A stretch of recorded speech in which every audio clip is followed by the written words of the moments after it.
በሕይወት ውስጥ ካደረግካቸው ውሳኔዎች ሁሉ የበለጠ ለቀጣይ ሕይወት ስኬት ወይም ውድቀት፣ ለደስታ ወይም ለሐዘን፣ ለሰላም ወይም ለጭንቀት ትልቁን ድርሻ የሚይዘው ውሳኔ የትኛው እንደሆነስ አስበህ ታውቃለህ? ብዙዎች የራሳችንን መስመር ስንመርጥ፣ ቤት ወይም መኪና ስንገዛ ወይም ትምህርት ቤት ስንመርጥ ወራትን ወስደን እናጠናለን።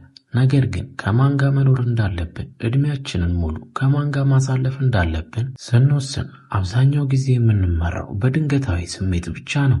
ይህ ነገር ለምን ይሆን? ብዙውን ጊዜ በስራችንም ሆነ በሕይወታችን ብዙ ስህተቶች ልንሰራ እንችላለን።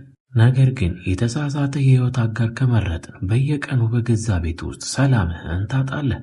ለመሆኑ አሁን አብሮ ያለው ሰው ወይንም ለመምረጥ ያሰብከው ሰው በእርግጥ ለዕድሜ ልክ መንገድ ትክክለኛው ሰው ነው? ወይንስ ጊዜያዊ ስሜትና ብቸኝነት ያመጣው ቅዠት ነው?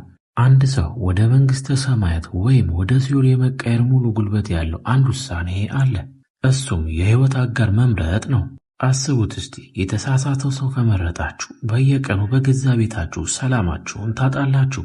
ሕልማችሁ ይሞታል፣ ሰላማችሁ ይፈርሳል፣ የወደፊት ዕጣ ፈንታችሁ ይጨልማል። ነገር ግን ትክክለኛ ሰው ከመረጣችሁ ዓለም ሙሉ ቢቃወሟችሁ እንኳ የሚጠብቃችሁ የሰላምና የደስታ ማረፊያ ይኖራችኋል። ለእናንተ በፍቅር መውደቅና መዋደድ ብቻ ለዘላቂ ትዳር በቂ ነው ብላችሁ ታስባላችሁ? ወይንስ በፍቅር ጭቃ ውስጥ ከመዘፈቃችን በፊት ልናያቸው የሚገቡ ያልተነገሩ ጥበቦች አሉ? ግን ለመሆኑ ትክክለኛ ሰው ማለት ማን ነው? በመጀመሪያ እይታ የሚመጣ ስሜት ነው ወይስ በጊዜ ሂደት የሚገነባ እምነት? ቆንጆ፣ ሀብታም ወይም ተጫዋች የሆነ ሰው ሁሉ ትክክለኛ ሕይወት አጋር ሊሆን ይችላል? ወይስ ከዚህ በስተጀርባ እኛ ያላስተዋልነው ትልቅ ምስጢር አለ? አሁን ባለንበት ጊዜ ብዙ ሰዎች ለምን በትዳራቸው ውስጥ ይፋታሉ? ለምንስ መጀመሪያ ላይ እሞትልሻለሁ የተባባሉ ሰዎች በኋላ ላይ ጠላት ይሆናሉ? ስህተቱ ሴቱ ጋር ነው።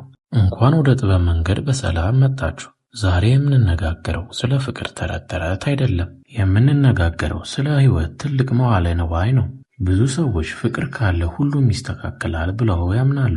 ነገር ግን እውነታው ከዚህ የተለየ ነው። ፍቅር ብቻውን ማዕበል የበዛበት የትዳርና የሕይወት ጀልባ አቅጣጫን አያስይዝም። ፍቅር ነዳጅ ነው፣ መሪው ግን ጥበብ ነው፣ ግንዛቤና ትክክለኛ ምርጫ ነው። ዛሬ በሕይወታችን ውስጥ እጅግ ወሳኝ የሆነውና ትክክለኛ ሕይወት አጋር እንዴት መምረጥ እንችላለን የሚለውን ጥያቄ በታሪክ በሕይወት ልምዶችና በስነ ልቦናዊ ጥበብ ተደግፈን እንመልሳለን። አሁን ላይ ሀገራችን ላይ የሚሰሙት ነገር ስሜታዊ መረበሽን ለማስወገድ ትክክለኛውና ዘላቂ ፍቅርን ለመገንባት የሚያስችላችሁን ካርታ ይሰጧችኋል። እስከ ቪዲዮ መጨረሻ ድረስ አብራችሁን ካላችሁ ሕይወታችሁ ከስህተት የምትጠብቁበት ትልቅ ጥበብን ትጨብጣላችሁ። ዝግጁ ከሆናችሁ የዛሬ ጥበብ መንገድን ጉዞ እንጀምር። እስቲ መጀመሪያ ላይ ይህንን አስቡ። አሁን ካላችሁበት ቦታ ሆናችሁ ከ10 ዓመት በኋላ ራሳችሁን የት የምታዩት ይመስላችኋል?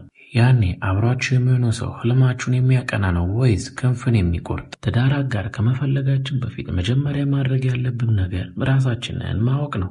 ብዙዎቻችን ትክክለኛውን ሰው ለመፈለግ እንሮጣለን። ነገር ግን ሌላኛው ሰው ትክክለኛ ነው ወይ ብለን ራሳችንን አንጠይቅም።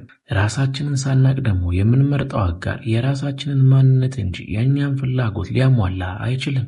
ያልዳነ ቁስል ያለው ሰው ሌላውን ሰው ያቆስላል። ራሱን የማያውቅ ሰው የትኛውንም ሰው መምረጥ እንዳለበት ሊያውቅም አይችልም። አንድ ምሳሌ ልንገራችሁ። ግራ የተጋባና ውስጡ ሰላም የሌለው ሰው ሰላም የሚሰጠውን ሰው ሳይሆን እሱን የሚመስል ግራ የተጋባ ሰው ነው የሚመስለው። ስለዚህ ትክክለኛውን የሕይወት አጋር የመምረጥ መጀመሪያው እርምጃ ወደ ውጭ ማየት ሳይሆን ወደ ውስጥ ማየት ነው። መጀመሪያ አንተ የራስህ እሴቶች ምንድናቸው? በሕይወት የማትደራደርበት ነገር ምንድን ነው? ታማኝነት፣ እምነት፣ የሥራ ወኔ ወይስ ቤተሰብ?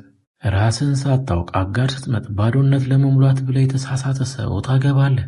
ብቸኝነት በሚሰማ ጊዜ የምታደርገው ምርጫ እንደ ተራበ ሰው ገበያ የመውጣት ያህል ነው። የተራበው ሰው ያገኘውን ሁሉ ይበላል፣ ኋላ ላይ ግን ያመዋል። ስለዚህ የመጀመሪያው የጥበብ ሕግ ከሌላ ሰው ጋር ከመዛመድ በፊት ከራስ ጋር ተዛመድ። ደስታም በሌላ ሰው ላይ ያትጣል። አጋር ማለት ያንተን ደስታ የሚፈጥርልህ ሳይሆን የሚፈጠረውን ደስታ የሚያጎላልህ ሰው ነው። ራስህን ካከበርክ አከባበሩን የሚያውቅ አጋር መምረጥ ቀላል ይሆንልሃል። ሁለተኛው ሕግ ደግሞ ከሽፋኑ ባሻገር መጽሐፉን ማንበብ ነው። በአሁኑ ዘመን ብዙ ሰዎች በውጫዊ ውበት በለበሱት ልብስ ወይም በማህበራዊ ሚዲያ ገጻቸው ላይ በሚያሳዩት ውበት ይማረካሉ። አዎ ውጫዊ ውበት አስፈላጊ ነው፣ ነገር ግን ውበት ከጊዜ ጋር ይረግፋል። ገንዘብ ይመጣል ይሄዳል፣ የወጣትነትም ጉልበት ያልቃል። ከዚህ በኋላ የሚቀረው ምንድን ነው? ባህሪያችን አይደል? ከአንድ ሰው ጋር አብረን ስንኖር የምኖርበት ከውበቱ ጋር ሳይሆን ከባህሪው ጋር ነው። በችግር ጊዜ እንዴት ያስባል፣ ሲበሳጭ እንዴት ይናገራል፣ ሌሎች ሰዎች ለአብነት ያህል አስተናጋጆች ወይም ድሆች እንዴት ያስተናግዳል የሚለውንም ማሰብ ይገባናል። አንድ ሰው ለአንተ ያለውን መልካምነት የሚለካው ነገሮች ሁሉ ሰላም በሆኑበት ጊዜ ሳይሆን ውጥረትና አለመግባባት በሚፈጠርበት ጊዜ በሚያሳየው ትዕግስት ነው። አጋር ሲናደድ የሚናገራቸው ቃላት የልቡን ማንነት ያሳያሉ። መከባበር በሌለበት ፍቅር ውስጥ መኖር መሰረት በሌለው ሕንፃ ውስጥ እንደመኖር ይቆጠራል።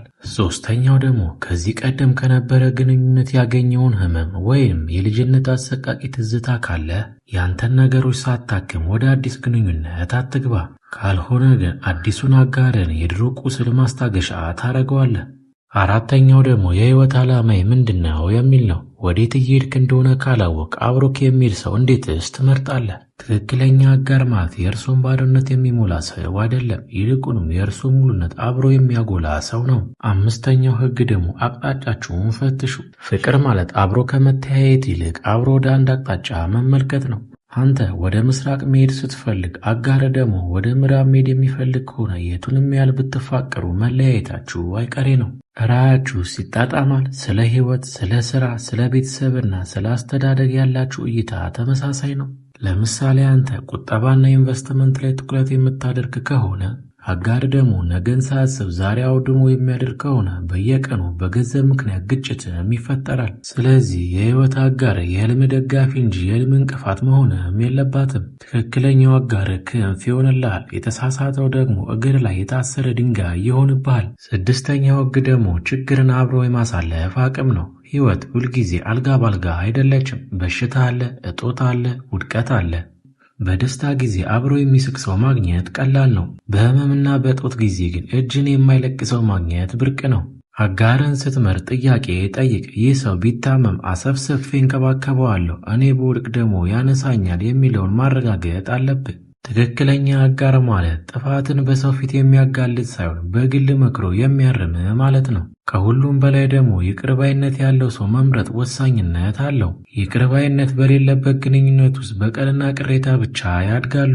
ብዙ ሰዎች በትዳር ሕይወታቸው ውስጥ የሚሸወዱት በጊዜያዊ ስሜትና እውነተኛ ፍቅር መካከል ያለውን ልዩነት ስላልተረዱ ነው። መጀመሪያ አካባቢ የሚሰማችሁ ጥልቅ ፍቅር፣ የልብ ምት መጨመር፣ ቀንና ሌሊት ስለ እሷ ማሰብ ወይም ስለ እሱ ማሰብ፣ ይህ ሁሉ የሆርሞኖችና የኬሚካሎች ስራ እንጂ ገና ፍቅር አይደለም።